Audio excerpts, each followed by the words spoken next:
எம்ஜிஆர் தான். என்ன ஒண்ணு, இன்னும் கொஞ்சம் அதிகமா ஆதரிச்சிருந்தீங்கன்னா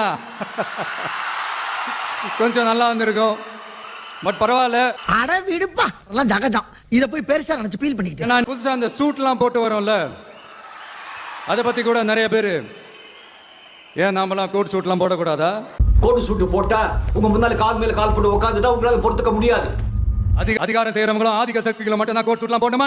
அப்பெல்லாம் எதுவுமே கிடையாது. முன்னுக்கு வரதா உனக்கு பிரச்சனை என்ன? நான் முன்னுக்கு வர வேண்டாம், கோட் சூட் போட வேண்டாம், கால் மேல கால் போட்டு உட்கார வேண்டாம், ஸ்டைலா கத்தா. அடுத்து அந்த பிளாக் கூட யாரை குறிக்கும் எதை குறிக்கும்ன்றது நான் சொல்லி தான் தெரியணும்னு அவசியம் இல்லை, அது உங்களுக்கே நல்லா தெரியும். ஐயா, உன்னை விட உன் மாப்பிள்ள ஸ்மார்ட்டா இருக்கான். இப்போ என்ன, உனக்கு எதிரிகளே இல்லையா அப்படின்லாம் கேட்டால் அப்படிலாம் நான் சொல்ல மாட்டேன். அப்படிலாம் நான் நினைக்கவும் மாட்டேன், அப்படி நினைக்கவும் கூடாது. இப்பவும் சொல்றேன், அரசியல் ரீதியா சொல்றேன், ரெண்டு பேருக்கு நடுவுல தான் போட்டியே. இப்பவே கண்ண கட்டுது. ஒன்னு இன்னொன்னு, எஸ், ஒன்னு டிவிகே, இன்னொன்னு டிஎம்கே. எலெக்ஷனுக்கு முன்னாடியும் அவங்களுக்கு ஒரு வேலையும் இல்லை, இப்ப எலெக்ஷனுக்கு அப்புறம் சுத்தம். சரி, நான் செவனே தானா போய்க்கிருந்தேன். யாரு வம்பு தும்புக்காச்சும் போனனா?